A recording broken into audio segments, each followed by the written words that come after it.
খারাপ সময়টা হয়তো অতীত হয়ে যায়, কিন্তু মানুষের খারাপ ব্যবহারটা কখনো অতীত হয়ে যায় না।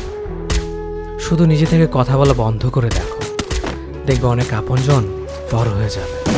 আসলে কেউ আপন হয় না।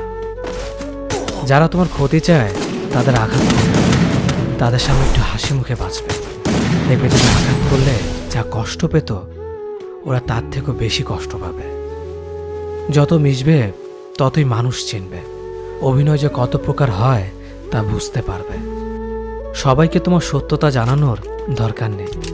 যে যা ভাবে তা নিয়ে সমালোচনা করতে দাও। বেঈমান মানুষগুলো কখনো অপরিচিত মানুষ হয় না। খুব কাছের মানুষগুলোই বেঈমান হয়।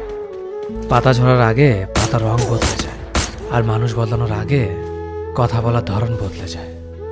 মন কখনো ভাঙে না, যেটা ভাঙে সেটা হলো বিশ্বাস।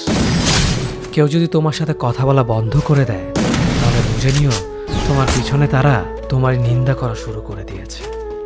ভুল মানুষের কাছে প্রত্যাশা রাখি বলে আমরা দুঃখ পাই বেশি। আপনি যতই নরম মনের মানুষ হবেন, ততই আপনি অন্যদের কাছ থেকে ক্ষত বিক্ষত হবেন। মানুষ চেনা শুরু করলে এমনিতেই বন্ধুর সংখ্যা কমে যাবে। এটাই বাস্তব। স্ত্রী চেনা যায় স্বামীর দারিদ্র্য, স্বামীকে চেনা যায় স্ত্রীর অসুস্থতায়।